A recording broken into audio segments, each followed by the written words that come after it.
Got that wop, wop, wop. That's some wet ass pussy. Picture in picture off. Ooh, I'm coming the fuck on. Make it wop, white. Hello, hello, hello, hello, hello, hello, hello. Oh. Ah, horse shit! Oh.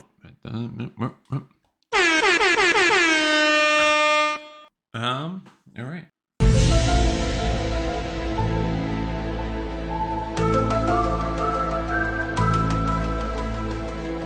We'll take it. So, we're back. Day 2 of the new format we're going with. YouTube, Substack, whole nine. Today's new segment, which you just heard the music for, that I'm testing out on the fly. We're going to be trying some new ideas, see what works, see what doesn't. I got to make a podcast about why I'm doing a podcast, I think, is what has to happen at some point. But for the time being, we're going to go right into it. And I don't know what we're going to call it exactly yet, but it's going to be basically terrible advice. Terrible. Bad advice. If someone thinks of a name for it, the daily bad advice, I don't know. We could workshop it, We could workshop it. But pretty much, we should give you some shitty advice. How to get through your day a little easier, being a piece of shit. So we're going to get into it. Here's the music.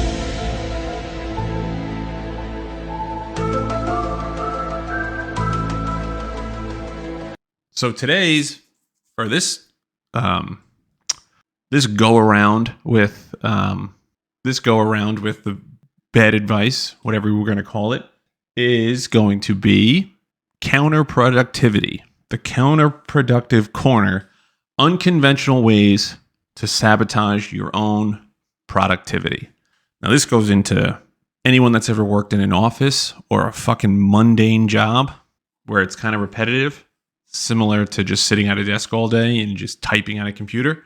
This one's mainly for you. If you work with like a hands-on job, a lot of it can still apply.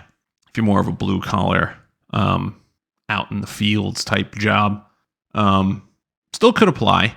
But right off the rip, we're going to say right away, this is for entertainment purposes only.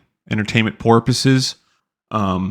It's not for go to your job because I just listened to some dickhead on the internet telling me to not take my job seriously. But that being said, here's, I'd say, about 6 ways that I do every day to lower my productivity without getting in trouble. Because no one's working that hard.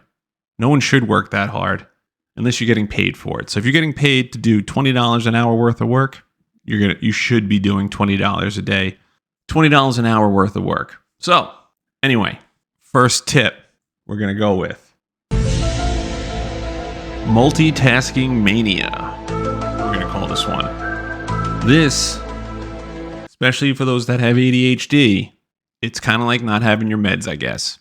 I don't have ADHD, but I've seen people with ADHD off their meds, and it's a fucking disaster. You can do this however you want. The trick here is do multiple tasks at the same time so it looks really busy. That way, it's supremely inefficient, but it'll keep you busy and it'll look like you're doing a lot of things.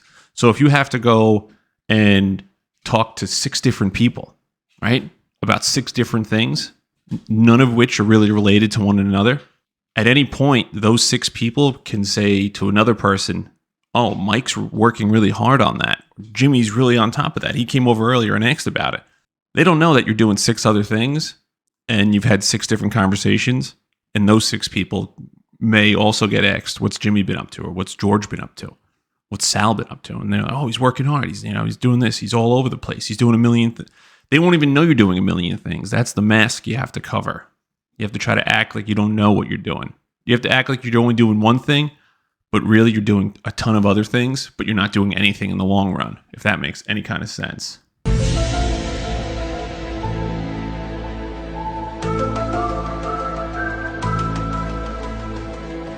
So here's another one, and this one kind of stresses me out. I don't use this one.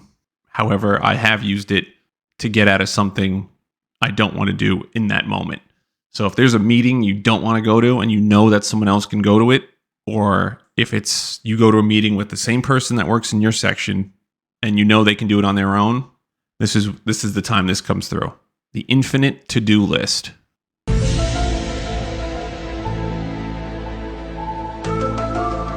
This is when you tell them, I got too much shit going on right now. I can't really go to this meeting. I can't really get X, Y, and Z done. Can you help me out? Can you get it done for me? What you're trying to do here is flood the zone with how busy you are. And you can make a list. You can actually make a physical Excel doc or Google Keep. That's what I use. And just list all the things you got to do. And it could be stupid stuff on there, but as long as it looks like you have a big ass list and be like, look, I got all this stuff I got to do. Can you handle this for me? Boom. They take it over. They see how swamped you are. They're willing to help. It's always good to find a team player in this situation. You want to find the person that will do all the work without bitching. Don't try to do it to your friends because they're going to know you're fucking with them. Try to do it to the person you're friendly with, but not so much like you hang out with them on the weekends. This is the type of person you want to find that's all about it. They're a go-getter. They want the work. You know, they subscribe to the company. They're ready to go. So you want to flag that person down and be like, look, I can't work on this right now. Can you hook me up? Look at all the shit I got to do today. And you're just showing them a list of nonsense. So that's that one. Perfection paralysis. This actually happens to me without even trying.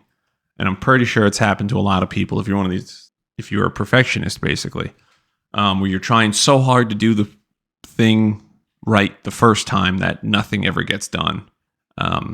This one works, I would say, for me, it works without even me trying to implement it. I could sit there, and today was a good example. I had to put one of my coworkers up for an award that he's going for, and I had no idea how to write it. I've never been taught how to write this thing, and they're like, oh, take a crack at it. So I don't want to get made fun of, and I don't want to sound like a dumbass. So I spent about an hour and a half just staring at this blank page, and I was like, I don't even know what I'm doing. But like, I wasted about an hour and a half to 2 hours before lunch. In the end, nothing happened. This is why I don't like this one, because I was stressed out that nothing was happening. And then in the afternoon, my supervisor came over and was like, oh, I'll help you out in doing it. How far did you get? And I was like, I didn't get that far at all because I have no idea what I'm doing. And she was like, oh, okay, I'll help. No big deal. So if you can eliminate the stress of not doing it the right way, and you're just acting like you can't do it because it has to be perfect, you're like, oh my God, I can't believe I couldn't do it. I just want it to be perfect. And then someone's like, it doesn't have to be perfect the first time. You can just do it, at your own pace, and you'll make mistakes. That's what you want to give off in this situation. However, for me, I just like being perfect the first time and not redoing things. I hate redoing things. So this one actually stresses me out. But if you can hide that kind of sociopathic, where you can just hide this alternate reality, alternate personality, then this one might be good for you. This one we've all done. This is the next one coming up. This is everybody's favorite. I think this one should be number one on everyone's list of shit they got to do. So, procrastination. You want to get nothing done? You can get nothing done. You can easily get nothing done. Put it off to the end of the day. Put it off till after lunch. Always be away from your desk if you're doing this kind of thing.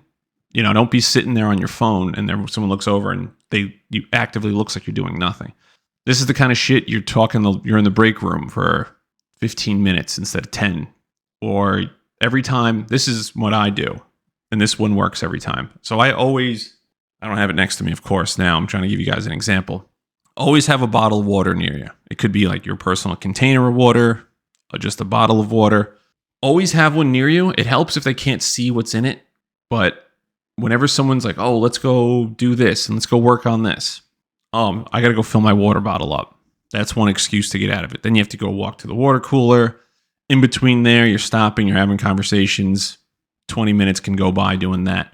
Another good use of the water bottle is you always have to go to the bathroom because you're drinking so much water because you're healthy. No sane person should get on you about drinking too much water. Water's what our bodies are made of. It's the healthy thing to do. You don't want to be drinking soda or anything. You're like, hey, I'm trying to cut back on calories, so I got this sweet tooth, and in order to alleviate that, I have to drink a lot of water. And I worked out this morning, so I'm just pounding water today. So every time someone asks you to do something, I'm just going to run to the bathroom real quick. Just go to the bathroom. Again, stop on along the way, conversations. You can fill your water bottle up, take a 2-minute piss, stand in the bathroom, go out to your car. That gives you the leeway because then everyone's going to be like, oh, he's at the bathroom. We're not waiting on him. And another trick with this is you always want to make sure that no one's waiting on you, because if they're waiting on you, they're going to catch on to the gambit real quick. You want to make sure like, oh, we're going as a group, so you can kind of just skirt off. And you want to be kind of vocal about it almost right away, because if someone else does this, then it's going to look like you guys are both being dicks, especially if it's like a party of 5, if it's like a group of 5 people. 2, you go do this little thing. Or if one person leaves right away, oh, I can't, I have a doctor's appointment, and that person leaves, then you can't be like, oh, I'm going to go to the bathroom for 15 minutes, because then it just looks like you're cutting out. You got to be the first person. All right, I'll be right there. Just going to fill my water bottle up quick. You guys got it? And then, you're out the door. I'm going to use the bathroom real quick. I just drank a lot of water. Be right back. As soon as they say, all right, let's go work on it. That's got to be the first, it's got to be your initial, let's get the fuck out of here. That's probably my favorite one, procrastination, because it's easy to do and it does kill a shitload of time. You can start a conversation almost about anything. And if someone does speak up about it, like, hey, can you guys get back to work? Or if they even pull you aside to talk to you about it, like, hey, you're going to be a distraction in the office right now. We need you to slow it down. And you're like, oh, we're having a good conversation. It kind of boosted morale. It was a good conversation. You got everyone involved and we're having a good time. You can frame it along those lines. That's maybe if you have a little bit more of authority in the space you're operating in, but you can use this almost anywhere you want. Using it at home doesn't really work, especially if you have shit you got to do like laundry or mowing the lawn or grocery shopping. Then nothing's ever going to get done. But at work, you're on the clock. Take all the time you need. Kill as much time as you want. Take a shit 3 times a day. You don't actually have to shit. Maybe one of them you do. But that's 15 minutes each time. That's 45 minutes at the end of the day. You do that before lunch, you're getting a 3-hour lunch out of it if you think about it. Do 15 minutes on the front end, another 15 on the back end, extra half hour at lunchtime. Boom, solved. The next one we got down is notifications. I read this and I said to myself, it makes sense the way I wrote it the first time, but then I switched it to this. I switched it back to the time I'm going to read it right now. So turn on all of your notifications. I know Apple, and I'm pretty sure an Android probably has like the focus where you turn on like work focus and only certain noties come through. It's certain times. The trick here is you turn everyone on. So your phone is always going. There's always something beeping. There's always something vibrating. So it looks like you're just staying busy. The trick here is that everyone hears it and they see you like typing, they see you moving around, so they just don't bother you. Oh, he must be working. We're at work. His phone's buzzing. He must be working. Opposite side of the coin, you want to turn everything off and don't get any notifications and see how long that can ride. There's a little trick we used to do back at Home Run Heroes. Shout out to Home Run Heroes. And we used to unplug the phone, but just a little bit. So if you looked on the camera, the wire still looked like it was plugged in, like the little jack. You just unplug it a little bit so there's no signal. The phone won't ring. Someone can still call and it'll ring as if the phone is ringing, but the phone won't actually be ringing. So that way, when people call, they're not getting anything. However, if the boss comes in and says, hey, I tried calling, how come no one heard it? You're like, I don't know. The phone's right there. And he tries it. He goes, oh, it's a little bit unplugged, And you're like, oh, I didn't know how that happened. It just kind of must have fell out. You can kind of play stupid. You can only get away with that a couple times before they catch on. That's what you're doing. And they look at the camera or whatever. But we got away with that at Home Run Heroes a few times. That's one way to do it, is just mute everything. And then when someone comes over, like, oh, I messaged you on Teams. You're like, oh, did you? I don't see it. And they're like, yeah, click on it. You click, and then you're like, oh, shit, there it is. My notifications are off. That's wild. That's crazy. And then, then you have to actually start doing something. But that's when the other things start coming in. Oh, all right, I see it right now. I was just about to go to the bathroom, or I was just about to fill my water bottle up. I'll be right back. Or you want to go down the other one. Oh, you know what? I really want to work on this right now, but I got a million things I got to do. And I'm working on this right now. Do you think you could wait till tomorrow? Something along those lines, and you can get out of it. So you got to use all these to your advantage. This isn't a static list. This is you can take bits and pieces of each thing and stick them together to make your own rule, basically. Make your own time wasting machine where you're like, I can use this to my advantage at this time, and go from there. Another big one is the end of the day trick. So say you leave work at 4 o'clock, right? That's when everyone leaves. If it's like 3:05, pretty much 3 o'clock, let's say 3 o'clock, you're not starting anything new. Whatever you're working on at that point should be dragged out long enough to where you're just going to be like, oh, I finally got that done for the day. Or you're going to be like, oh, I can't start a new thing because I'm not done with this yet and the day's almost over. So dragging things out, especially in the afternoon, can go a long way because everyone's tired after lunch, you know? I mean, I go to the gym, but that's just me. But after lunch, no one really cares anymore. They're all just counting the minutes. So if you're working at something at 1:30 and you get done at 2:30, you didn't get done at 2:30. You're still working on it. 3 o'clock hits, you're like, oh, I'm almost done. Should I start that next thing? You know what? I got to go to the bathroom real quick. There you go. Another 15 minutes taking a shit for the third time. So you come back to your desk. It's 3:30. There's no point in starting it now. I think he left. You're like, oh, I think fucking Jake from accounting isn't there, so I can't even call over there if I wanted to. He's not even there. And you know, you play your cards that way. You always got to be on the next. You got to be 3 moves ahead when you're trying to waste time at work. Don't just be like, oh, accounting's closed, and then some dickhead from accounting lifts his head up, and you're like, no, we're still here. And then you're like, fuck, I got to do this now. You know, you just got to throw specifics out there that aren't actually specific. So don't be afraid to get creative in this whole thing either, because you can do whatever you want. This is the power you have. And then this is probably, I tell people this the most, because in the military, you don't get paid more or less for the amount of work you do. You don't get promoted any faster. If you do a shitload of extra work, you might get a recommendation that's a little higher than mine to get promoted, but you still have to take a test. And if I can out-test you, it doesn't matter what you did, because I can still get a higher score through a test than you can. So that little boost you get on your score, that extra 20 points or whatever, it's not going to matter to me because I'm going to study harder than you can. Anyway, embracing mediocrity. Again, I said it right off the rip. If they're paying you to do $20 an hour worth of work, do $20 an hour worth of work. But you don't want to be too bad. You can start getting negative attention to you. You don't want the negative attention. You want to be the guy that just does his job, goes home, but make sure you're doing your job really good. The one thing that you got to do in this scenario is make sure that you do your job really good. Because if you're not doing your job, so the one thing you want to do in this is not be bad at your job, especially your daily tasks. Because if you don't want the negative attention, you always want either positive attention or zero attention. In this scenario, you want no attention. You don't want even people to know that you're even there anymore. You want to make sure that you're doing exactly what you're supposed to do, and that's it. Because if you stand out too much, 9 times out of 10, they're going to task you with more work. It's just how the cookie crumbles. So unless you're going for a promotion and your job is based on how much output you have, you got to sit right in the middle, mediocre as fuck.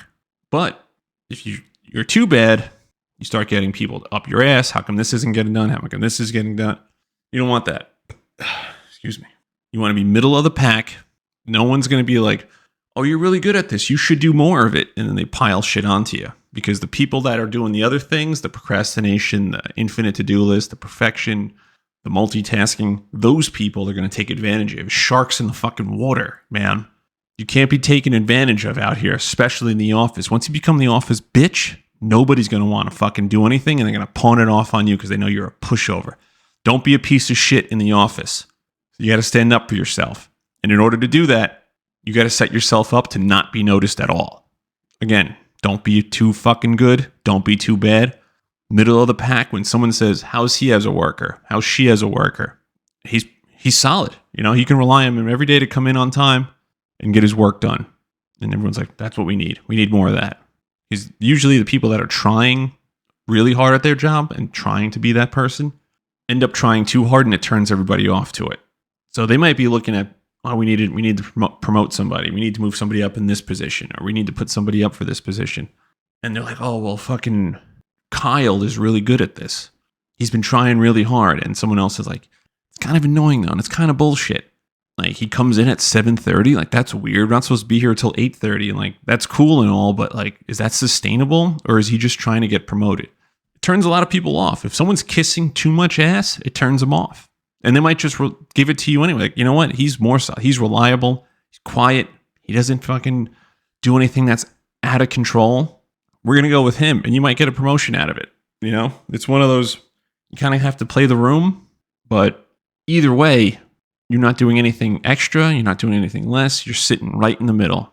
So if you're one of those mediocre people, be mediocre. It's the easiest way to coast through the day. You get all your work done. You apply all these other things that we spoke about, being a perfectionist, procrastination, turning your noties on and off, multitasking, make it look like you're multitasking. It's all a facade just to get through the day a little easier. And that is your bad advice for the day. Don't forget to like, subscribe, share, YouTube, Substack, Twitter, Twitch, the whole thing. But yeah, let me know what you guys think. I mean, it's going to be some more bad advice coming. If you guys have any other more bad advice, send it my way. We'll go over it and we'll get it done. So we'll see you.